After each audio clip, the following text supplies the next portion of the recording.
ئەمە شەوادەکە زمانی کوردی زیێژی بێت لەبەرەوە زۆر خۆشبەختین ئەمەش سەرەتای وەکو هەموو زمانانی دنیا تەنانەت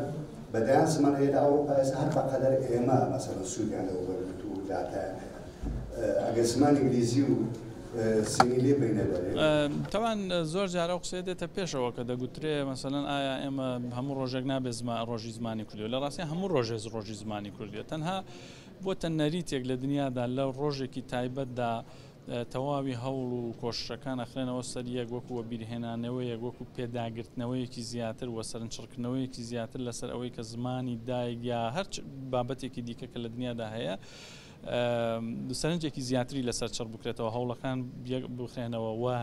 نوێترین ئەو ئاڵنگاریانەی کە دێنە پێش زمانەکە یا لە بەردەم زمانەکەدا هەن بخرێن ڕووباسییان لێەوە بکرێ ڕێگا و ڕێوشوێنی گونجاویان بۆ بگیرێتە بەر و بە ئەو کێشانەی کە هەن لا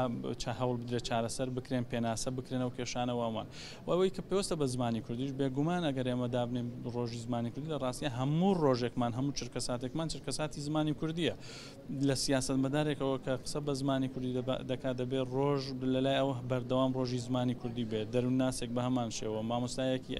زانکۆ بە هەمان شێوە قوتابیەک بە هەمان شێوە دەبێت لە هەموو چرکەساتێکدا ئێمە سەرنجمان لەسەر ئەوە بێ کە چۆن زمان بەکاردێنێ ئەمە خۆم زۆر جاری وا هەیە کە سەیری تەلەڤیزیۆن ڕاگەیەنەکان دەکەم لەو چرکەساتەدا مامەڵەیەکی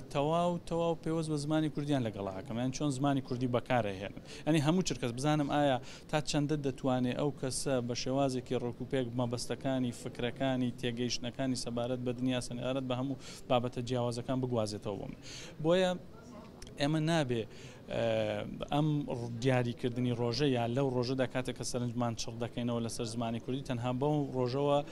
سەرقاڵ بین و هەموو هێزوزەکانمان لەو ڕۆژەدا تەرخام بکەین ئەمە تەنها بۆ بیرهێنانەوە و پێداگریەکی زیاترە وەگەرنا دەبێ لە هەموو کایە جیاوازەکانی کۆمەڵگای کوردی لە هەموو ئاستە جیاوازەکانە گرنگی بە زمانی کوردی بدرێ و زمانی کوردی لە ئەولەویەتی کارەکان و سەرنجەکانماندا بێت. بەڵام بە هیچ شێوەیەک دەستبەرداری قەدەری خوانەبین کرێت ئێستابوون لە خەڵکمان هەیە لە قازاقستانە خەڵکمان هەیە لە تورکیا لە ئێرانە کە بەحسی زمانی کوردی لەهجاتی زۆرە ئەوە یعنی دەلالەت لە ئەساڵەت و لە ڕەگ و